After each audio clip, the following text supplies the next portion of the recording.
ਸਤਿ ਸ਼੍ਰੀ ਅਕਾਲ ਦੋਸਤੋ, ਸਵਾਗਤ ਹੈ ਤੁਹਾਡੇ ਆਪਣੇ ਚੈਨਲ ਪੀਬੀ ਪੰਜਾਬੀ ਕਹਾਣੀਆਂ ਤੇ। ਅੱਜ ਤੁਹਾਡੇ ਲਈ ਲੈ ਕੇ ਆਏ ਹਾਂ ਇੱਕ ਨਵੀਂ ਪੰਜਾਬੀ ਕਹਾਣੀ। ਮੇਰਾ ਨਾਮ ਰਾਣੀ ਹੈ। ਮੇਰੀ ਉਮਰ 60 ਸਾਲ ਹੈ। ਮੇਰੇ ਪਿਤਾ ਜੀ ਦੀ ਮੇਰੇ ਬਚਪਨ ਵਿੱਚ ਮੌਤ ਹੋ ਗਈ ਸੀ ਅਤੇ ਮੇਰੀ ਮਾਂ ਦਾਈ ਦਾ ਕੰਮ ਕਰਦੀ। ਸਾਡੇ ਪਿੰਡ ਵਿੱਚ ਗਰਭਵਤੀ ਹੋਣ ਵਾਲੀ ਹਰ ਔਰਤ ਮੇਰੀ ਮਾਂ ਅੱਗੇ ਆਪਣਾ ਕੇਸ ਪੇਸ਼ ਕਰਦੀ ਸੀ। ਮੇਰੀ ਮਾਂ ਆਪਣੇ ਕੰਮ ਕਰਕੇ ਸਾਰੇ ਪਿੰਡ ਵਿੱਚ ਮਸ਼ਹੂਰ ਸੀ। ਜਦੋਂ ਮੈਂ ਛੋਟੀ ਸੀ ਤਾਂ ਮੇਰੀ ਮਾਂ ਮੈਨੂੰ ਇਹਨਾਂ ਕੰਮਾਂ ਤੋਂ ਦੂਰ ਰੱਖਦੀ ਸੀ। ਜਦੋਂ ਪਿੰਡ ਵਿੱਚ ਕੋਈ ਵੀ ਕਿਸੇ ਮਾਮਲੇ ਬਾਰੇ ਗੱਲ ਕਰਨ ਆਉਂਦਾ ਸੀ ਤਾਂ ਮੇਰੀ ਮਾਂ ਉਹਨਾਂ ਨੂੰ ਮੇਰੇ ਸਾਹਮਣੇ ਗੱਲ ਕਰਨ ਤੋਂ ਵਰਜਦੀ ਸੀ। ਮੇਰੀ ਮਾਂ ਨੇ ਜੋ ਪੈਸੇ ਕਮਾਉਂਦੀ ਸੀ ਉਸ ਨਾਲ ਘਰ ਦਾ ਖਰਚਾ ਪੂਰਾ ਕਰਨਾ ਬਹੁਤ ਮੁਸ਼ਕਲ ਸੀ। ਮੈਨੂੰ ਪੜ੍ਹਾਉਣ ਲਈ ਉਸ ਕੋਲ ਪੈਸੇ ਨਹੀਂ ਸਨ, ਇਸ ਲਈ ਉਹਨਾਂ ਨੇ ਮੈਨੂੰ ਸਕੂਲ ਵਿੱਚ ਨਹੀਂ ਪੜ੍ਹਾਇਆ। ਜਦੋਂ ਮੈਂ ਬੱਚਿਆਂ ਨੂੰ ਸਕੂਲ ਜਾਂਦੇ ਵੇਖਦੀ ਸੀ ਤਾਂ ਮੇਰੇ ਦਿਲ ਵਿੱਚ ਇੱਕ ਛੋਟੀ ਜਿਹੀ ਇੱਛਾ ਪੈਦਾ ਹੁੰਦੀ ਸੀ ਕਿ ਕਾਸ਼ ਮੈਂ ਵੀ ਸਕੂਲ ਜਾਂਦੀ, ਪਰ ਮੇਰੀ ਮਾਂ ਕੋਲ ਇੰਨੇ ਪੈਸੇ ਨਹੀਂ ਸਨ ਕਿ ਉਹ ਮੈਨੂੰ ਸਕੂਲ ਵਿੱਚ ਦਾਖਲਾ ਕਰਵਾ ਸਕਣ। ਜੋ ਕੰਮ ਉਹ ਕਰਦੀ ਸੀ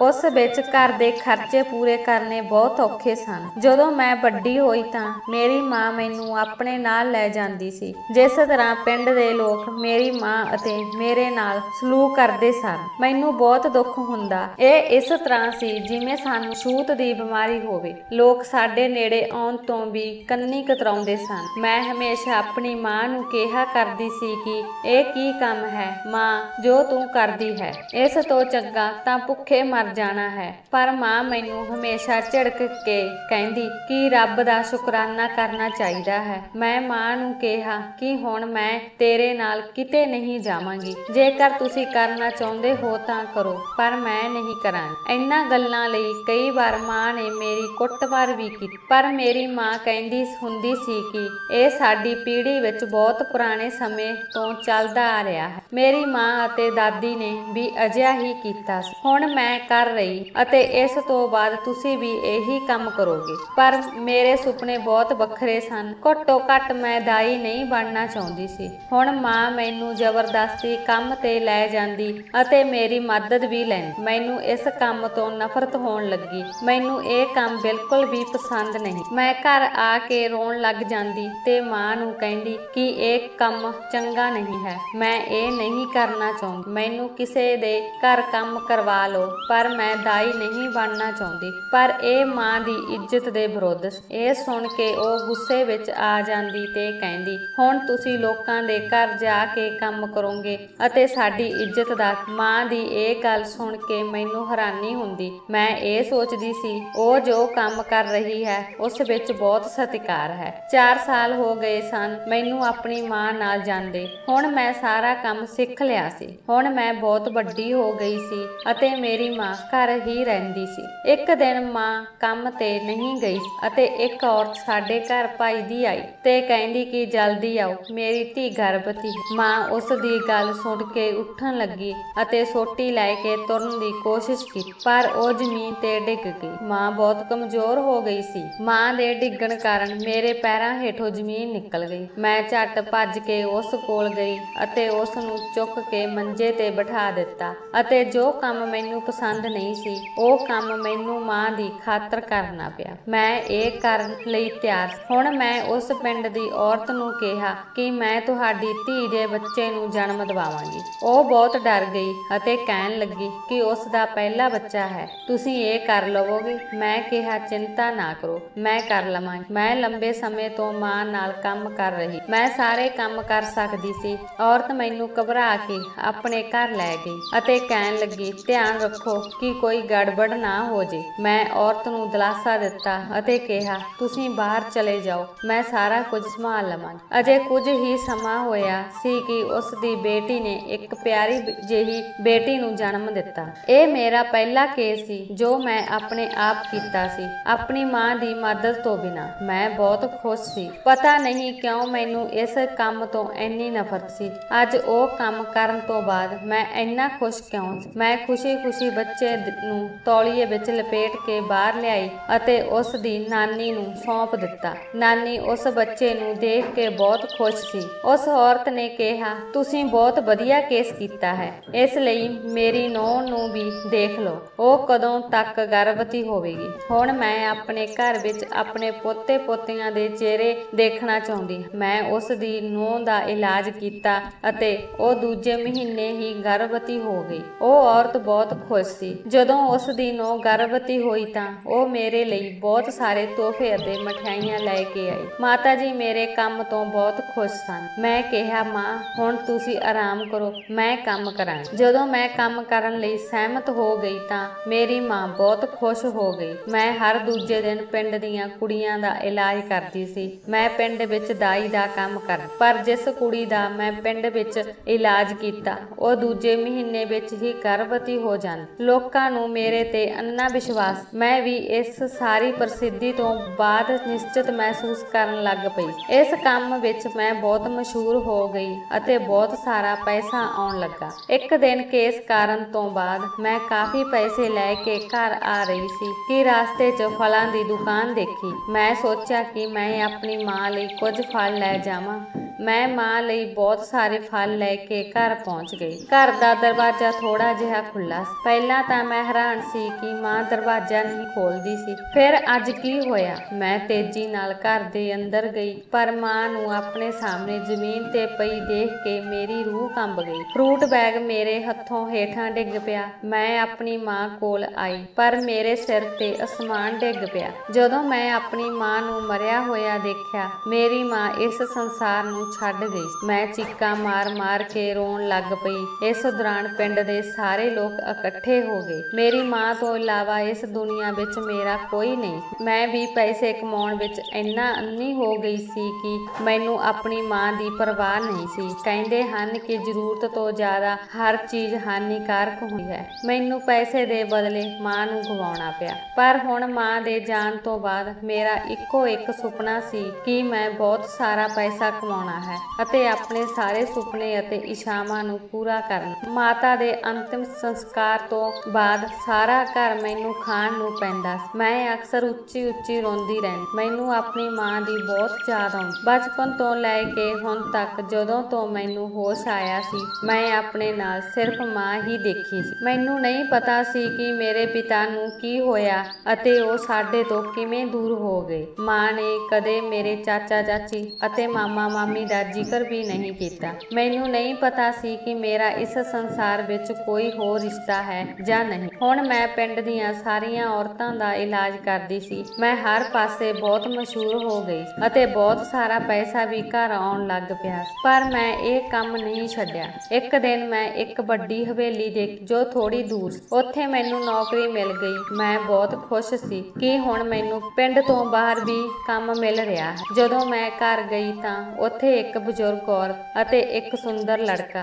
ਜਿਸ ਦਾ ਨਾਮ ਰੋਹਿਤ ਸੀ ਅਤੇ ਉਸ ਦੀ ਪਤਨੀ ਦਾ ਨਾਮ ਸੀਮਾ ਸੀ। ਮੈਨੂੰ ਉਸ ਬਜ਼ੁਰਗ ਔਰਤ ਨੇ ਬੁਲਾਇਆ ਜੋ ਆਪਣੀ ਨੂੰਹ ਦਾ ਇਲਾਜ ਕਰਵਾਉਣਾ ਚਾਹੁੰਦੀ। ਉਸ ਨੇ ਮੈਨੂੰ ਉਦੋਂ ਤੱਕ ਇੱਥੇ ਰਹਿਣ ਲਈ ਕਿਹਾ ਜਦੋਂ ਤੱਕ ਉਹ ਆਪਣੀ ਨੂੰਹ ਦਾ ਕੇਸ ਨਹੀਂ ਕਰਵਾ ਦਿੰਦੀ। ਪਹਿਲਾਂ ਤਾਂ ਮੈਨੂੰ ਇਹ ਬਹੁਤ ਅਜੀਬ ਲੱਗਾ, ਪਰ ਕੁਝ ਸੋਚ ਕੇ ਮੈਂ ਹਾਂ ਕਹਿ ਦਿੱਤੀ ਤੇ ਉੱਥੇ ਰਹਿਣ ਲੱਗ ਪਈ। ਮੈਨੂੰ ਮਹਿਸੂਸ ਹੋਣ ਲੱਗਾ ਕਿ ਰੋਹਿਤ ਮੇਰੇ ਤੇ ਨਜ਼ਰ ਰੱਖ ਰਿਹਾ ਹੈ। ਮੈਂ ਵੀ ਬਹੁਤ ਸੋਹਣੀ। ਮੈਂ ਉੱਥੇ 7 ਮਹੀਨੇ ਰਹੀ ਅਤੇ ਇਸ ਦੌਰਾਨ ਮੈਂ ਅਤੇ ਰੋਹਿਤ ਇੱਕ ਦੂਜੇ ਨੂੰ ਪਿਆਰ ਕਰਨ ਲੱਗ ਪਏ। ਮੈਨੂੰ ਰੋਹਿਤ ਨਾਲ ਪਿਆਰ ਹੋ ਗਿਆ ਜੋ ਪਹਿਲਾਂ ਹੀ ਵਿਆਹਿਆ ਹੋਇਆ ਸੀ। ਉਹ ਮੈਨੂੰ ਕਹਿੰਦਾ ਸੀ ਕਿ ਮੇਰੀ ਪਤਨੀ ਸੀਮਾ ਮੈਨੂੰ ਬਹੁਤ ਪਿਆਰ ਕਰਦੀ ਹੈ ਅਤੇ ਮੈਂ ਉਸ ਨੂੰ ਧੋਖਾ ਨਹੀਂ ਦੇ ਸਕਦਾ ਅਤੇ ਹੁਣ ਉਹ ਗਰਭਵਤੀ ਵੀ ਹੈ। ਮੈਂ ਉਸ ਦੀ ਪਤਨੀ ਨੂੰ ਨਫ਼ਰਤ ਕਰਨ ਲੱਗ ਪਈ ਸੀ। ਮੈਂ ਪਿਆਰ ਵਿੱਚ ਅੰਨੀ ਅਤੇ ਸਵਾਰਥੀ ਹੋ ਗਈ ਸੀ ਕਿ ਮੈਨੂੰ ਰੋਹਿਤ ਤੋਂ ਇਲਾਵਾ ਹੋਰ ਕੁਝ ਦਿਖਾਈ ਨਹੀਂ ਸੀ ਦਿੰਦਾ। ਮੈਂ ਸਾਰੀ ਰਾਤ ਬੈਠ ਕੇ ਇੱਕ ਤਰਕੀਬ ਸੋਚੀ। ਪਹਿਲਾਂ ਤਾਂ ਮੈਂ ਬਹੁਤ ਡਰੀ ਹੋਈ ਸੀ, ਪਰ ਫਿਰ ਮੈਂ ਉਸ ਦੀ ਪਤਨੀ ਨੂੰ ਅਜਿਹੀ ਦਵਾਈ ਦਿੱਤੀ ਜਿਸ ਕਾਰਨ ਉਸ ਦਾ ਗਰਭਪਾਤ ਹੋ ਜਾਵੇ। ਦਵਾਈ ਲੈਣ ਦੇ ਕੁਝ ਸਮੇਂ ਬਾਅਦ ਹੀ ਉਸ ਨੂੰ ਦਰਦ ਹੋਣ ਲੱਗਾ। ਮੈਂ ਉਸ ਦੇ ਕਮਰੇ ਵਿੱਚ ਜਾ ਕੇ ਦਵਾਈ ਉਸ ਦੇ ਦਰਾਜ਼ ਵਿੱਚ ਰੱਖ ਦਿੱਤੀ ਅਤੇ ਉਸ ਤੇ ਦੋਸ਼ ਲਾਇਆ ਕਿ ਉਸ ਨੇ ਖੁਦ ਗਰਭਪਾਤ ਕਰਵਾਇਆ ਹੈ। ਸੀਮਾ ਰੋਂਦੇ ਹੋਏ ਆਪਣਾ ਸਿਰ ਹਿਲਾਉਣ ਲੱਗੀ, ਪਰ ਮੇਰੇ ਚਿਹਰੇ ਤੇ ਵੱਡੀ ਮੁਸਕਰਾਹਟ ਸੀ। ਮੈਨੂੰ ਅਜੀਬ ਜਿਹੀ ਰਾਹਤ ਮਹਿਸੂਸ ਹੋਈ। ਮੈਂ ਸਮਝ ਗਈ ਕਿ ਹੁਣ ਸਾਰੇ ਸੀਮਾ ਨੂੰ ਨਫ਼ਰਤ ਕਰਨਗੇ ਕਿਉਂਕਿ ਇਹ ਬੱਚਾ ਉਹਨਾਂ ਦੇ ਘਰ ਦਾ ਪਹਿਲਾ ਬੱਚਾ ਸੀ ਅਤੇ ਸੀਮਾ ਹੁਣ ਕਦੇ ਮਾਂ ਨਹੀਂ ਬਣ ਸਕੇਗੀ। ਬਜ਼ੁਰਗ ਔਰਤ ਨੇ ਸੀਮਾ ਨੂੰ ਤਾਨੇ ਮਾਰਨੇ ਸ਼ੁਰੂ ਕਰ ਦਿੱਤੇ ਅਤੇ ਰੋਹਿਤ ਨੇ ਵੀ ਸੀਮਾ ਨੂੰ ਗਾਲਾਂ ਕੱਢਣੀਆਂ ਸ਼ੁਰੂ ਕਰ ਦਿੱਤੀਆਂ। ਪਰ ਸੀਮਾ ਨੇ ਰੌਲਾ ਪਾਉਣਾ ਸ਼ੁਰੂ ਕਰ ਦਿੱਤਾ ਅਤੇ ਆਪਣਾ ਸਪਸ਼ਟੀਕਰਨ ਪੇਸ਼ ਕੀਤਾ, ਪਰ ਉਸ ਦੀਆਂ ਗੱਲਾਂ ਤੇ ਕਿਸੇ ਨੇ ਵਿਸ਼ਵਾਸ ਨਹੀਂ ਕੀਤਾ ਅਤੇ ਨਾ ਹੀ ਸਾਰਿਆਂ ਨੂੰ ਮੇਰੇ ਤੇ ਸ਼ੱਕ। ਮੈਂ ਹਰ ਕਿਸੇ ਵਿੱਚ ਆਪਣਾ ਭਰੋਸਾ ਬਣਾ ਲਿਆ। ਇੱਕ ਦਿਨ ਦੇ ਅੰਦਰ ਅੰਦਰ ਮੈਂ ਰਾਤ ਨੂੰ ਰੋਹਿਤ ਦੇ ਕਮਰੇ ਵਿੱਚ ਉਸ ਨੂੰ ਮਿਲਣ ਗਈ, ਪਰ ਮੇਰੇ ਪੈਰਾਂ ਹੇਠੋਂ ਜ਼ਮੀਨ ਨਿਕਲ ਗਈ ਜਦੋਂ ਸੀਮਾ ਨੇ ਆਪਣੇ ਪਤੀ ਨੂੰ ਇਹ ਸਭ ਦੱਸਿਆ ਕਿ ਇਹ ਸਭ ਉਸ ਦਾਈ ਨੇ ਕੀਤਾ ਹੈ। ਮੈਂ ਆਪਣੇ ਬਾਰੇ ਸੁਣਦੇ ਹੀ ਹੋਸ਼ ਗਵਾਉਣ ਲੱਗੀ। ਮੈਨੂੰ ਲੱਗਾ ਕਿ ਹੁਣ ਉਸ ਦਾ ਪਤੀ ਮੈਨੂੰ ਘਰੋਂ ਕੱਢ ਦੇਵੇਗਾ ਅਤੇ ਹੁਣ ਮੇਰਾ ਪਿਆਰ ਅਧੂਰਾ ਰਹਿ ਜਾਵੇਗਾ, ਪਰ ਮੇਰਾ ਭਰਮ ਜਲਦੀ ਹੀ ਖਤਮ ਹੋ ਗਿਆ ਜਦੋਂ ਉਸ ਦੇ ਪਤੀ ਨੇ ਉਸ ਦੇ ਹੱਥ ਉਠਾਇਆ, ਕਿਹਾ ਕਿ ਤੂੰ ਝੂਠੀ ਹੈ, ਮੇਰਾ ਪਹਿਲਾ ਬੱਚਾ ਮਾਰ ਦਿੱਤਾ ਅਤੇ ਹੁਣ ਤੁਸੀਂ ਉਸ ਮਾਸੂਮ ਨੂੰ ਦੋਸ਼ੀ ਠਹਿਰਾ ਰਹੇ ਹੋ। ਮੈਨੂੰ ਪਤਾ ਹੈ ਕਿ ਤੂੰ ਅਜੇ ਵੀ ਆਪਣੇ ਪ੍ਰੇਮੀ ਨੂੰ ਯਾਦ ਕਰਦੀ ਹੈ, ਇਸੇ ਲਈ ਤੁਸੀਂ ਮੇਰੇ ਤੋਂ ਮੇਰਾ ਇੰਨਾ ਪਿਆਰਾ ਬੱਚਾ ਖੋਹ ਲਿਆ। ਉਸ ਦੇ ਪਤੀ ਦੀ ਆਵਾਜ਼ ਬਾਹਰ ਤੱਕ ਆ ਰਹੀ ਸੀ ਅਤੇ ਮੈਂ ਬਹੁਤ ਹੈਰਾਨ ਹੋਈ ਜਦੋਂ ਉਸ ਦੇ ਪਤੀ ਨੇ ਉਸ ਨੂੰ ਤਲਾਕ ਦੇਣ ਲਈ ਕਿਹਾ। ਮੈਂ ਦੰਗ ਰਹਿ ਗਈ ਕਿ ਇਹ ਸਭ ਇੰਨੀ ਜਲਦੀ ਹੋ ਸਕਦਾ ਸੀ। ਸੀਮਾ ਰੋਂਦੀ ਹੋਈ ਕਮਰੇ ਤੋਂ ਬਾਹਰ ਆਈ ਅਤੇ ਦੂਜੇ ਕਮਰੇ ਵਿੱਚ ਚਲੀ। ਹੁਣ ਮੇਰਾ ਉਸ ਸਮੇਂ ਰੋਹਿਤ ਦੇ ਕਮਰੇ ਵਿੱਚ ਜਾਣਾ ਠੀਕ ਨਹੀਂ ਸੀ, ਕਿਉਂਕਿ ਉਹ ਸਵੇਰੇ ਮੇਰੇ ਨਾਲ ਬਹੁਤ ਗੁੱਸੇ ਸੀ। ਪਤਾ ਨਹੀਂ ਉਹ ਮੈਨੂੰ ਵੀ ਕੀ ਕਹੇਗਾ। ਮੈਂ ਵੀ ਝੱਟ ਮੂੰਹ ਲੁਕੋ ਕੇ ਉੱਥੋਂ ਆਪਣੇ ਕਮਰੇ ਵਿੱਚ ਆ ਗਈ, ਪਰ ਖੁਸ਼ੀ ਕਾਰਨ ਮੈਂ ਸਾਰੀ ਰਾਤ ਸੌਣ ਨਹੀਂ ਸਕੀ। ਮੈਨੂੰ ਯਕੀਨ ਨਹੀਂ ਆ ਰਿਹਾ ਸੀ ਕਿ ਹੁਣ ਰੋਹਿਤ ਸਿਰਫ ਮੇਰਾ ਹੈ। ਅਗਲੀ ਸਵੇਰ ਦੇਰ ਨਾਲ ਜਾਗੀ। ਜਿਵੇਂ ਮੈਂ ਬਾਹਰ ਗਈ, ਬਾਹਰ ਦਾ ਮਾਹੌਲ ਬਹੁਤ ਸ਼ਾਂਤ ਸੀ, ਹਰ ਪਾਸੇ ਸ਼ਾਂਤੀ ਸੀ। ਮੈਂ ਰੋਹਿਤ ਦੀ ਮਾਂ ਕੋਲ ਗਈ ਅਤੇ ਉਸ ਤੋਂ ਮਾਫੀ ਮੰਗੀ ਕਿ ਮੈਂ ਅੱਜ ਦੇਰ ਨਾਲ ਉੱਠੀ ਹਾਂ। ਰੋਹਿਤ ਦੀ ਮਾਂ ਬੜੀ ਅਜੀਬ ਨਜ਼ਰਾਂ ਨਾਲ ਮੇਰੇ ਵੱਲ ਦੇਖਣ ਲੱਗੀ ਅਤੇ ਕਿਹਾ, ਕੋਈ ਗੱਲ ਨਹੀਂ, ਇੰਨਾ ਸਭ ਕੁਝ ਹੋ ਗਿਆ, ਬਾਕੀ ਕੀ ਰਹਿ ਗਿਆ। ਮੈਂ ਹੈਰਾਨੀ ਨਾਲ ਰੋਹਿਤ ਦੀ ਮਾਂ ਵੱਲ ਦੇਖਿਆ, ਜਿਸ ਨੇ ਆਪਣਾ ਮੇਰੇ ਤੋਂ ਮੋੜ ਲਿਆ ਅਤੇ ਮੈਨੂੰ ਨਜ਼ਰ ਅੰਦਾਜ਼ ਕਰਕੇ ਲੇਟ ਗਈ। ਮੈਂ ਵੀ ਰੋਹਿਤ ਨੂੰ ਲੱਭਣ ਲਈ ਕਮਰੇ ਤੋਂ ਬਾਹਰ ਆ ਗਈ। ਮੈਂ ਸਾਰਾ ਘਰ ਭਾਲਿਆ, ਪਰ ਰੋਹਿਤ ਕਿਤੇ ਨਹੀਂ ਮਿਲਿਆ। ਥੱਕ ਕੇ ਮੈਂ ਉਸ ਦੇ ਕਮਰੇ ਵਿੱਚ ਗਈ ਜਿੱਥੇ ਉਹ ਪਿਆ ਸੀ। ਜਦੋਂ ਮੈਂ ਹਲਕਾ ਜਿਹਾ ਦਰਵਾਜ਼ਾ ਖੜਕਾਇਆ ਤਾਂ ਉਸਨੇ ਥੋੜੀ ਜਿਹੀ ਅੱਖ ਖੋਲ ਕੇ ਮੇਰੇ ਵੱਲ ਦੇਖਿਆ। ਮੈਂ ਵੀ ਉਸ ਨੂੰ ਦੇਖ ਕੇ ਹੱਸ ਪਈ ਤਾਂ ਉਹ ਵੀ ਉਦਾਸ ਚਿਹਰੇ ਨਾਲ ਮੇਰੇ ਵੱਲ ਦੇਖਣ ਲੱਗਾ। ਮੈਂ ਬਹੁਤ ਅਜੀਬ ਮਹਿਸੂਸ ਕਰ ਰਹੀ ਸੀ। ਪਹਿਲਾਂ ਕੋਈ ਅਜਿਹਾ ਵਿਵਹਾਰ ਨਹੀਂ ਕਰਦਾ ਸੀ। ਮੈਂ ਬਹੁਤ ਪਰੇਸ਼ਾਨ। ਮੈਂ ਅਜੇ ਰੋਹਿਤ ਵੱਲ ਹੀ ਦੇਖ ਰਹੀ ਸੀ ਕਿ ਉਸ ਨੂੰ ਮੂੰਹ ਮੋੜ ਕੇ ਕਿਹਾ ਕਿ ਜਾਂਦੇ ਸਮੇਂ ਦਰਵਾਜ਼ਾ ਬੰਦ ਕਰ ਦਿਓ। ਮੈਂ ਸੋਚਿਆ ਕਿ ਇਹ ਪਰੇਸ਼ਾਨ ਹੋਵੇਗਾ, ਇਸ ਲਈ ਅਜਿਹਾ ਕਰ ਰਿਹਾ ਹੈ। ਮੈਂ ਉਸ ਦੀ ਸਮੱਸਿਆ ਨੂੰ ਸਮਝਦੇ ਹੋਏ ਦਰਵਾਜ਼ਾ ਬੰਦ ਕਰਕੇ ਬਾਹਰ ਆ ਗਈ। ਇੱਕ ਹੀ ਦਿਨ ਵਿੱਚ ਮੈਂ ਸਮਝ ਗਈ ਕਿ ਉਸ ਦੀ ਪਤਨੀ ਹੁਣ ਚਲੀ ਗਈ ਹੈ ਅਤੇ ਹੁਣ ਸਿਰਫ ਮੈਂ ਹੀ ਇਸ ਸਾਰੇ ਘਰ ਤੇ ਰਾਜ ਕਰਾਂਗੀ। ਰੋਹਿਤ ਦੀ ਮਾਂ ਸਾਰਾ ਦਿਨ ਕਮਰੇ ਵਿੱਚ ਪਈ ਰਹਿੰਦੀ ਸੀ ਅਤੇ ਰੋਹਿਤ ਸਾਰਾ ਦਿਨ ਘਰੋਂ ਬਾਹਰ ਰਹਿੰਦਾ ਸੀ ਅਤੇ ਜਿਸ ਪਲ ਉਹ ਘਰ ਆਉਂਦਾ ਸੀ ਉਹ ਆਪਣੇ ਆਪ ਨੂੰ ਕਮਰੇ ਵਿੱਚ ਬੰਦ ਕਰ ਲੈਂਦਾ ਸੀ। ਮੈਨੂੰ ਸਮਝ ਨਹੀਂ ਆ ਰਹੀ ਸੀ ਕਿ ਉਹ ਕਿੱਥੇ ਜਾਂਦਾ ਹੈ, ਪਰ ਮੇਰਾ ਕੰਮ ਸਿਰਫ ਰੋਹਿਤ ਅਤੇ ਉਸ ਦੀ ਮਾਂ ਦੇ ਦਿਲ ਵਿੱਚ ਆਪਣੀ ਜਗ੍ਹਾ ਬਣਾਉਣਾ ਸੀ, ਜਿਸ ਵਿੱਚ ਮੈਂ ਬਹੁਤ ਜਲਦੀ ਕਾਮਯਾਬ ਹੋ ਗਈ। ਇੱਕ ਦਿਨ ਸਾਰੇ ਖਾਣਾ ਖਾ ਰਹੇ ਸਨ ਅਤੇ ਬਹੁਤ ਖੁਸ਼ ਸਨ। ਫਿਰ ਰੋਹਿਤ ਨੇ ਆਪਣੀ ਮਾਂ ਨੂੰ ਕਿਹਾ ਕਿ ਉਹ ਮੇਰੇ ਨਾਲ ਵਿਆਹ ਕਰਨਾ ਚਾਹੁੰਦਾ ਹੈ। ਖਾਣਾ ਖਾਂਦੇ ਸਮੇਂ ਮੇਰਾ ਹੱਥ ਆਪਣੀ ਥਾਂ ਤੇ ਰੁਕ ਗਿਆ। ਮੈਂ ਹੈਰਾਨੀ ਨਾਲ ਰੋਹਿਤ ਵੱਲ ਦੇਖਿਆ। ਮੈਨੂੰ ਬਿਲਕੁਲ ਯਕੀਨ ਨਹੀਂ ਸੀ ਕਿ ਉਹ ਇੰਨੀ ਜਲਦੀ ਇਹ ਕਹਿ ਦੇਵੇਗਾ। ਰੋਹਿਤ ਦੀ ਮਾਂ ਵੀ ਝੱਟ ਮੰਨ ਗਈ। ਇੰਜ ਲੱਗਾ ਜਿਵੇਂ ਮੈਨੂੰ ਸਵਰਗ ਮਿਲ ਗਿਆ ਹੋਵੇ। ਮੈਂ ਖੁਸ਼ੀ ਨਾਲ ਰੋਹਿਤ ਵੱਲ ਦੇਖਿਆ ਜੋ ਮੇਰੇ ਵੱਲ ਦੇਖ ਕੇ ਮੁਸਕਰਾ ਰਿਹਾ ਸੀ। ਘਰ ਵਿੱਚ ਵਿਆਹ ਦੀਆਂ ਤਿਆਰੀਆਂ ਜ਼ੋਰਾਂ ਤੇ ਸਨ। ਯਕੀਨ ਨਹੀਂ ਸੀ ਆ ਰਿਹਾ ਕਿ ਮੇਰਾ ਵੀ ਅਜਿਹਾ ਵਿਆਹ ਹੋ ਸਕਦਾ ਹੈ। ਮੈਂ ਬਹੁਤ ਖੁਸ਼ ਸੀ ਅਤੇ ਫਿਰ ਮੇਰੇ ਵਿਆਹ ਦਾ ਦਿਨ ਵੀ ਆ ਗਿਆ। ਮੇਰਾ ਪਤੀ ਮੈਨੂੰ ਬਹੁਤ ਪਿਆਰ ਕਰਦਾ ਸੀ। ਉਸਨੇ ਮੇਰੇ ਨਾਲ ਵਾਅਦਾ ਕੀਤਾ ਅਤੇ ਮੇਰੇ ਨਾਲ ਵਿਆਹ ਕਰਵਾ ਲਿਆ, ਪਰ ਜਿਉਂ ਹੀ ਵਿਆਹ ਨੂੰ 2 ਮਹੀਨੇ ਬੀਤ ਗਏ ਤਾਂ ਮੇਰੀ ਸੱਸ ਨੇ ਕਹਿਣਾ ਸ਼ੁਰੂ ਕਰ ਦਿੱਤਾ ਕਿ ਹੁਣ ਤਾਂ ਪੋਤੇ ਪੋਤੀਆਂ ਦਾ ਮੂੰਹ ਦਿਖਾਉਣਾ ਪਵੇਗਾ। ਮੈਂ ਆਪਣੀ ਸੱਸ ਦੀਆਂ ਗੱਲਾਂ ਤੇ ਸ਼ਰਮਿੰਦਾ ਹੋ ਜਾਂਦੀ, ਇੱਥੋਂ ਤੱਕ ਕਿ ਮੇਰਾ ਪਤੀ ਅਕਸਰ ਮੈਨੂੰ ਛੇੜਦਾ ਸੀ ਅਤੇ ਮੈਨੂੰ ਡਾਕਟਰ ਨੂੰ ਮਿਲਣ ਲਈ ਕਹਿੰਦਾ। ਮੈਂ ਵੀ ਮੰਨ ਗਈ। ਮੈਂ ਖੁਦ ਦਾਈ,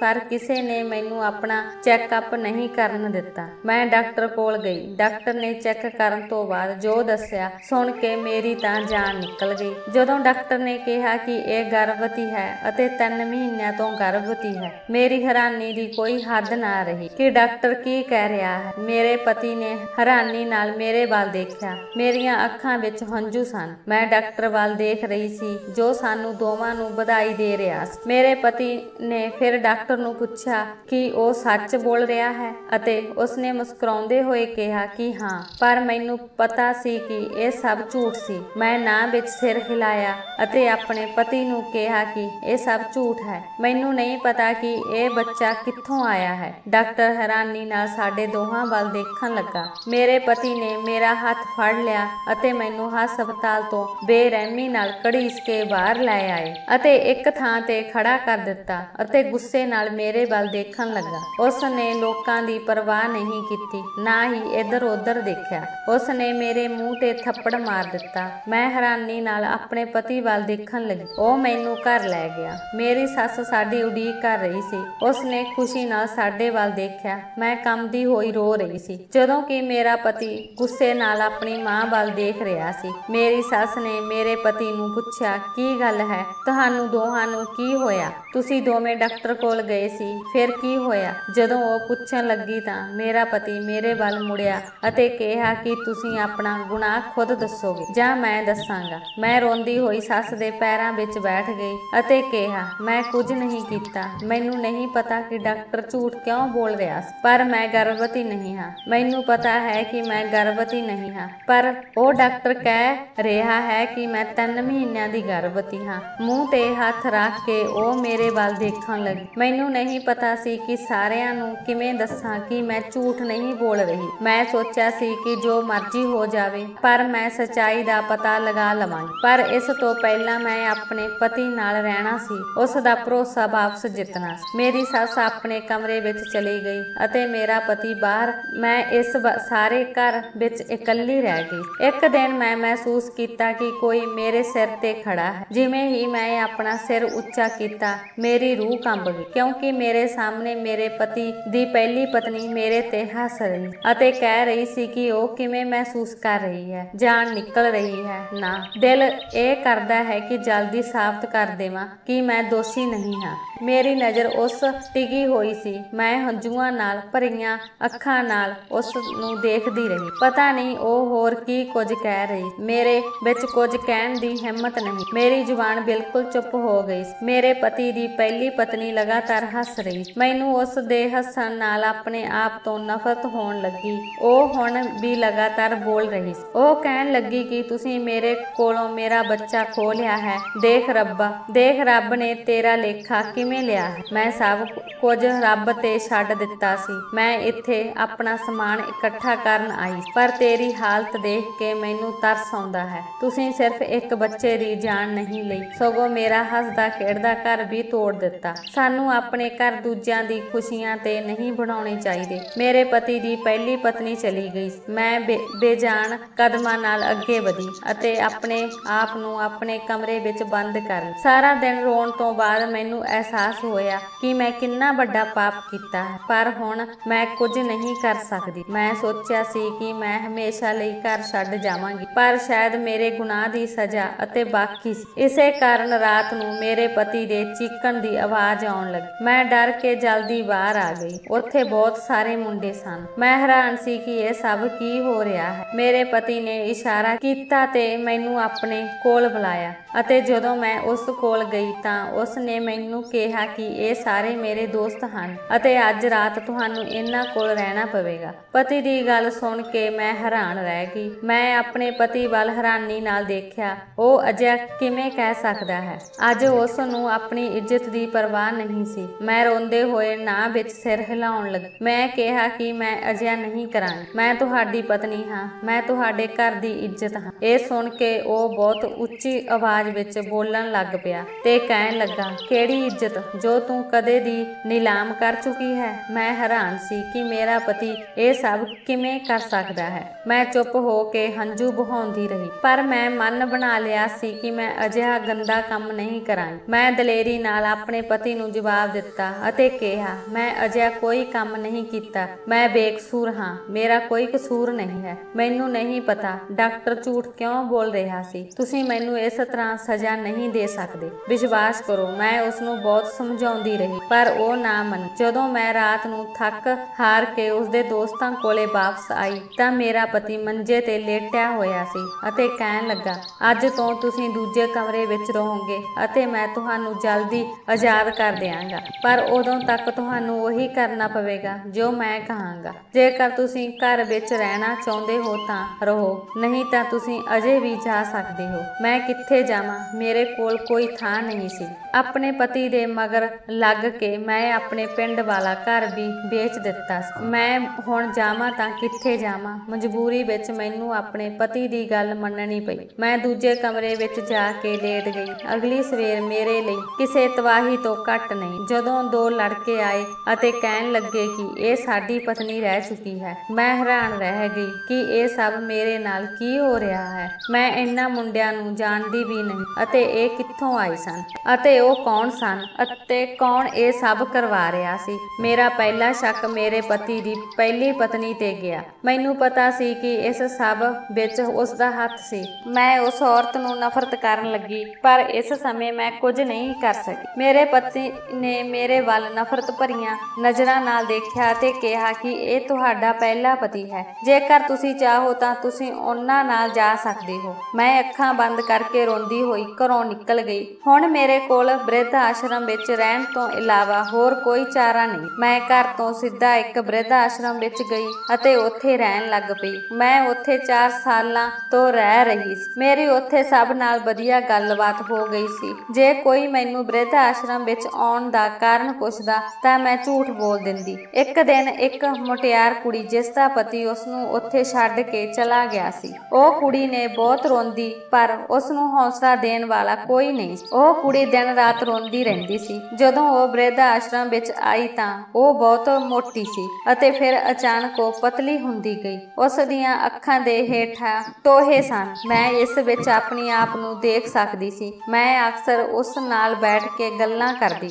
ਮੈਨੂੰ ਇਹ ਸੁਣ ਕੇ ਬਹੁਤ ਦੁੱਖ ਹੋਇਆ ਕਿ ਉਸ ਲੜਕੀ ਦੇ ਮਾਤਾ ਪਿਤਾ ਇਸ ਦੁਨੀਆ ਵਿੱਚ ਨਹੀਂ ਰਹੇ ਅਤੇ ਉਸ ਦੇ ਬੇਔਲਾਦ ਹੋਣ ਕਾਰਨ ਉਸ ਦਾ ਪਤੀ ਉਸ ਨੂੰ ਇੱਥੇ ਛੱਡ ਗਿਆ ਸੀ। ਇੱਕ ਦਿਨ ਮੈਂ ਉਸ ਦੇ ਢਿੱਡ ਵਿੱਚ ਕੁਝ ਹਿਲਜੁਲ ਮਹਿਸੂਸ ਕੀਤੀ ਤਾਂ ਮੈਂ ਉੱਥੇ ਦੇ ਮਾਲਕ ਨਾਲ ਗੱਲ ਕੀਤੀ ਕਿ ਮੈਂ ਪਹਿਲਾਂ ਦਾਈ ਦਾ ਕੰਮ ਕਰਦੀ ਸੀ। ਜਦੋਂ ਮੈਂ ਮਾਲਕ ਦੀ ਇਜਾਜ਼ਤ ਨਾਲ ਉਸ ਦੀ ਜਾਂਚ ਕੀਤੀ, ਜਦੋਂ ਮੈਂ ਦੇਖਿਆ ਕਿ ਉਹ ਗਰਭਵਤੀ ਹੈ ਤਾਂ ਮੇਰੀ ਖੁਸ਼ੀ ਦੀ ਕੋਈ ਹੱਦ ਨਹੀਂ ਸੀ। ਜਦੋਂ ਮੈਂ ਉਸ ਨੂੰ ਖੁਸ਼ੀ ਦੀ ਖਬਰ ਸੁਣਾਈ ਤਾਂ ਉਹ ਵੀ ਮੇਰੇ ਵੱਲ ਹੈਰਾਨੀ ਨਾਲ ਦੇਖਣ ਲੱਗੀ ਅਤੇ ਕਹਿਣ ਲੱਗੀ ਕਿ ਤੂੰ ਸੱਚ ਬੋਲ ਰਹੀ ਹੈ। ਮੈਂ ਉਸ ਨੂੰ ਕਿਹਾ, ਹਾਂ, ਮੈਂ ਸੱਚ ਕਹਿ ਰਹੀ ਹਾਂ। ਗਰਭਵਤੀ ਹੋਣ ਕਾਰਨ ਉਸ ਦੀ ਖੁਸ਼ੀ ਦਾ ਕੋਈ ਟਿਕਾਣਾ ਨਹੀਂ ਸੀ। ਉਹ ਫਟਾਫਟ ਮਾਲਕ ਕੋਲ ਗਈ ਅਤੇ ਕਿਹਾ ਕਿ ਮੈਂ ਆਪਣੇ ਪਤੀ ਨੂੰ ਫੋਨ ਕਰਨਾ ਹੈ ਅਤੇ ਉਸਨੇ ਆਗਿਆ ਦੇ ਦਿੱਤੀ। ਜਿਵੇਂ ਹੀ ਉਸਨੇ ਆਪਣੇ ਪਤੀ ਨੂੰ ਫੋਨ ਤੇ ਦੱਸਿਆ ਤਾਂ ਉਸ ਦਾ ਪਤੀ ਉਸ ਦੀ ਸੱਸ ਨਾਲ ਬਿਰਧ ਆਸ਼ਰਮ ਆਇਆ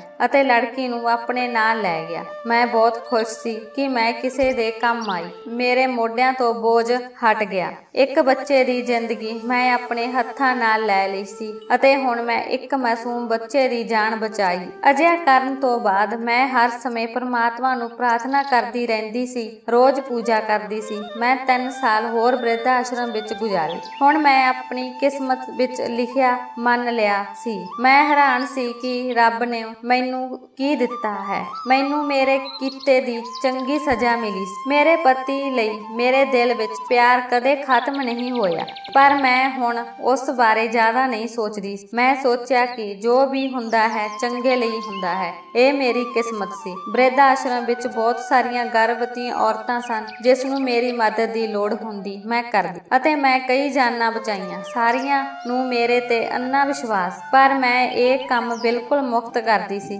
ਹੁਣ ਮੈਨੂੰ ਪੈਸਿਆਂ ਦਾ ਲਾਲਚ ਨਹੀਂ ਸੀ, ਮੈਂ ਤਾਂ ਆਪਣੇ ਰੱਬ ਨੂੰ ਮਨਾਉਣਾ ਸੀ। ਇੱਕ ਦਿਨ ਬਿਰਧ ਆਸ਼ਰਮ ਵਿੱਚ ਇੱਕ ਔਰਤ ਆਈ, ਪਰ ਹੈਰਾਨੀ ਦੀ ਗੱਲ ਇਹ ਸੀ ਕਿ ਉਸ ਨੇ ਮਾਲਕ ਨੂੰ ਕਹਿ ਕੇ ਮੈਨੂੰ ਬੁਲਾ ਲਿਆ। ਮੈਂ ਹੈਰਾਨ ਸੀ ਕਿ ਮੈਨੂੰ ਮਿਲਣ ਕੌਣ ਆ ਸਕਦਾ ਹੈ ਜਿਸ ਨੇ ਮੈਨੂੰ ਬੁਲਾਇਆ ਹੈ ਕਿ ਮੈਂ ਉਸ ਨੂੰ ਜਾਣਦੀ ਹਾਂ ਅਤੇ ਉਹ ਔਰਤ ਮੈਨੂੰ ਆਪਣੇ ਨਾਲ ਆਪਣੇ ਕਮਰੇ ਵਿੱਚ ਲੈ ਗਈ। ਫਿਰ ਸਾਹਮਣੇ ਖੜੇ 2 ਵਿਅਕਤੀਆਂ ਨੂੰ ਦੇਖ ਕੇ ਮੇਰਾ ਸਾਹ ਰੁਕ ਗਿਆ ਕਿਉਂਕਿ ਮੇਰੇ ਸਾਹਮਣੇ ਮੇਰੇ ਪਤੀ ਅਤੇ ਉਸ ਦੀ ਪਹਿਲੀ ਪਤਨੀ ਹੀ ਖੜੇ ਸਨ। ਦੋਵੇਂ ਮੈਨੂੰ ਦੇਖ ਕੇ ਹੱਸਣ ਲੱਗੇ। ਮੇਰੀਆਂ ਅੱਖਾਂ ਵਿੱਚ ਹੰਝੂ ਵਹਿ ਰਹੇ ਸਨ। ਮੇਰੇ ਪਤੀ ਦੀ ਪਹਿਲੀ ਪਤਨੀ ਮੇਰੇ ਕੋਲ ਆਈ ਅਤੇ ਮੈਨੂੰ ਜੱਫੀ ਪਾ ਕੇ ਕਿਹਾ, ਮੈਂ ਤੁਹਾਡੇ ਤੋਂ ਮਾਫੀ ਮੰਗਣ ਆਈ ਹਾਂ। ਮੈਂ ਹੈਰਾਨ ਸੀ ਕਿ ਮਾਫੀ ਕਿਸ ਲਈ। ਮੇਰੇ ਪਤੀ ਨੇ ਕਿਹਾ ਕਿ ਹੋਰ ਗੱਲਾਂ ਬਾਅਦ ਵਿੱਚ ਹੋਣਗੀਆਂ, ਪਰ ਪਹਿਲਾਂ ਤੁਹਾਨੂੰ ਸਾਡੇ ਨਾਲ ਘਰ ਆਉਣਾ ਪਵੇਗਾ। ਪਰ ਮੈਂ ਹੁਣ ਕਿਤੇ ਨਹੀਂ ਜਾਣਾ ਚਾਹੁੰਦੀ ਸੀ। ਮੈਂ ਸਾਫ਼ ਇਨਕਾਰ ਕਰ ਦਿੱਤਾ ਅਤੇ ਕਿਹਾ ਕਿ ਮੈਂ ਇੱਥੇ ਠੀਕ ਹਾਂ, ਮੈਂ ਇੱਥੇ ਖੁਸ਼ ਹਾਂ। ਪਰ ਮੇਰੇ ਪਤੀ ਦੀਆਂ ਅੱਖਾਂ ਹੰਝੂਆਂ ਨਾਲ ਭਰ ਗਈਆਂ ਅਤੇ ਕਿਹਾ ਕਿ ਜੇਕਰ ਤੁਸੀਂ ਘਰ ਨਹੀਂ ਗਏ ਤਾਂ ਮੈਂ ਤੁਹਾਡੇ ਤੋਂ ਮਾਫੀ ਕਿਵੇਂ ਮੰਗਾਂਗਾ। ਮੈਂ ਹੈਰਾਨ ਸੀ ਕਿ ਇਹ ਦੋਵੇਂ ਕਿਸ ਲਈ ਮਾਫੀ ਮੰਗ ਰਹੇ ਹਨ। ਮੈਂ ਹੈਰਾਨੀ ਨਾਲ ਆਪਣੇ ਪਤੀ ਵੱਲ ਦੇਖਿਆ ਅਤੇ ਕਿਹਾ ਕਿ ਤੁਸੀਂ ਕਿਸ ਲਈ ਮਾਫੀ ਚਾਹੁੰਦੇ ਹੋ। ਤਾਂ ਮੇਰੇ ਪਤੀ ਨੇ ਕਿਹਾ ਕਿ ਪਹਿਲਾਂ ਤੁਸੀਂ ਘਰ ਚੱਲੋ, ਫਿਰ ਅਸੀਂ ਤੁਹਾਨੂੰ ਸਭ ਕੁਝ ਦੱਸਾਂਗੇ। ਫਿਰ ਮਾਲਕ ਦੇ ਕਹਿਣ ਤੇ ਮੈਂ ਆਪਣੇ ਪਤੀ ਨਾਲ ਵਾਪਸ ਘਰ ਚਲੀ ਗਈ। ਘਰ ਜਾ ਕੇ ਮੇਰੇ ਪਤੀ ਨੇ ਜੋ ਮੈਨੂੰ ਦੱਸਿਆ ਉਹ ਸੁਣ ਕੇ ਮੇਰੇ ਪੈਰਾਂ ਹੇਠੋਂ ਜ਼ਮੀਨ ਨਿਕਲ ਗਈ। ਮੇਰੇ ਪਤੀ ਨੇ ਸ਼ੁਰੂ ਤੋਂ ਹੀ ਮੇਰੇ ਇਰਾਦੇ ਨੂੰ ਪਛਾਣ ਲਿਆ ਸੀ, ਪਰ ਉਸ ਨੂੰ ਨਹੀਂ ਪਤਾ ਸੀ ਕਿ ਮੈਂ ਉਸਦੇ ਬੱਚੇ ਨੂੰ ਮਾਰ ਦੇਵਾਂਗੀ। ਮੇਰੇ ਪਤੀ ਨੇ ਆਪਣੀ ਪਹਿਲੀ ਪਤਨੀ ਨੂੰ ਤਲਾਕ ਨਹੀਂ ਦਿੱਤਾ ਸੀ। ਇਹ ਦੋਵਾਂ ਦੀ ਵੱਡੀ ਸਾਜ਼ਿਸ਼ ਸੀ ਕਿ ਉਹ ਮੇਰੇ ਤੋਂ ਸੱਚ ਜਾਣਨ ਗਏ। ਡਾਕਟਰ ਦੀ ਗਲਤ ਰਿਪੋਰਟ ਦੇਣ ਤੇ ਮੁੰਡਿਆਂ ਦਾ ਘਰ ਆਉਣਾ ਇਹ ਕੋਈ ਇਤਫਾਕ ਨਹੀਂ ਸੀ, ਇਹ ਸਭ ਮੇਰੇ ਪਤੀ ਦਾ ਕੀਤਾ ਹੋਇਆ ਸੀ। ਮੈਂ ਹੈਰਾਨੀ ਨਾਲ ਆਪਣੇ ਪਤੀ ਵੱਲ ਦੇਖ ਰਹੀ ਸੀ। ਮੇਰੇ ਪਤੀ ਨੇ ਦੱਸਿਆ ਕਿ ਉਸਦੀ ਪਹਿਲੀ ਪਤਨੀ ਅਜੇ ਵੀ ਉਸਦੀ ਪਤਨੀ ਹੈ, ਕਿਉਂਕਿ ਉਹਨਾਂ ਦਾ ਤਲਾਕ ਨਹੀਂ ਹੋਇਆ ਸੀ ਅਤੇ ਉਸਨੇ ਕਦੇ ਮੇਰੇ ਨਾਲ ਵਿਆਹ ਨਹੀਂ ਕੀਤਾ ਸੀ। ਇਹ ਸਭ ਇਹ ਡਰਾਮਾ ਸੀ ਤਾਂ ਜੋ ਦਬਾਅ ਵਿੱਚ ਆ ਕੇ ਮੈਂ ਸੱਚਾਈ ਕਬੂਲ ਕਰ ਲਵਾਂ ਕਿ ਮੈਂ ਹੀ ਉਸਦੇ ਬੱਚੇ ਦਾ ਕਤਲ ਕੀਤਾ ਹੈ। ਅਤੇ ਉਸਨੇ ਇਹ ਵੀ ਦੱਸਿਆ ਕਿ ਕੁਝ ਦਿਨਾਂ ਪਹਿਲਾਂ ਬਿਰਧ ਆਸ਼ਰਮ ਵਿੱਚ ਇੱਕ ਔਰਤ ਆਈ ਸੀ ਜਿਸ ਦਾ ਪਤੀ ਉਸ ਨੂੰ ਬੇਔਲਾਦ ਹੋਣ ਕਾਰਨ ਇੱਥੇ ਛੱਡ ਗਿਆ ਸੀ। ਉਹ ਉਸਦੀ ਅਸਲੀ ਭੈਣ ਸੀ ਅਤੇ ਮੇਰੇ ਕਾਰਨ ਉਸਦੀ ਭੈਣ ਦਾ ਘਰ ਬਚ ਗਿਆ ਅਤੇ ਉਸਦਾ ਪਤੀ ਉਸਨੂੰ ਖੁਸ਼ੀ ਨਾਲ ਆਪਣੇ ਨਾਲ ਲੈ ਗਿਆ ਸੀ ਅਤੇ ਹੁਣ ਉਹ ਦੋਵੇਂ ਇਕੱਠੇ ਖੁਸ਼ੀ ਨਾਲ ਰਹਿੰਦੇ ਹਨ। ਇਹ ਸੁਣ ਕੇ ਮੈਂ ਦੋਹਾਂ ਤੋਂ ਹੱਥ ਜੋੜ ਕੇ ਮਾਫੀ ਮੰਗੀ ਅਤੇ ਕਿਹਾ ਕਿ ਮੈਂ ਬਹੁਤ ਵੱਡਾ ਗੁਨਾਹ ਕੀਤਾ ਹੈ। ਮੈਂ ਇੰਨੀ ਅੰਨੀ ਹੋ ਗਈ ਸੀ ਕਿ ਬੱਚੇ ਦੀ ਜਾਨ ਲੈਣ ਵੇਲੇ ਮੈਨੂੰ ਡਰ ਦਾ ਕੋਈ ਅਹਿਸਾਸ ਨਹੀਂ ਹੋਇਆ, ਪਰ ਉਸ ਦਿਨ ਤੋਂ ਮੈਨੂੰ ਬਹੁਤ ਪਛਤਾਵਾ ਰਿਹਾ ਹੈ। ਹੋ ਸਕੇ ਤਾਂ ਮੈਨੂੰ ਮਾਫ ਕਰ ਦਿਓ, ਪਰ ਹੁਣ ਮੈਂ ਤੁਹਾਡੇ ਦੋਹਾਂ ਵਿਚਕਾਰ ਕਦੇ ਨਹੀਂ ਆਵਾਂਗੀ। ਉਦੋਂ ਤੋਂ ਮੇਰੀ ਜ਼ਿੰਦਗੀ ਦਾ ਇੱਕੋ ਇੱਕ ਉਦੇਸ਼ ਹੈ, ਲੋਕਾਂ ਦੀ ਮਦਦ ਕਰਨਾ ਅਤੇ ਆਪਣੇ ਰੱਬ ਨੂੰ ਖੁਸ਼ ਕਰਨਾ। ਦੋਸਤੋ, ਜੇਕਰ ਤੁਹਾਨੂੰ ਸਾਡੀ ਵੀਡੀਓ ਚੰਗੀ ਲੱਗੀ ਤਾਂ ਸਾਡੀ ਵੀਡੀਓ ਨੂੰ ਲਾਈਕ ਕਰਨਾ, ਚੈਨਲ ਨੂੰ ਸਬਸਕ੍ਰਾਈਬ ਕਰਨਾ ਅਤੇ ਆਪਣੇ ਦੋਸਤਾਂ ਨਾਲ ਸ਼ੇਅਰ ਕਰਨਾ। ਧੰਨਵਾਦ।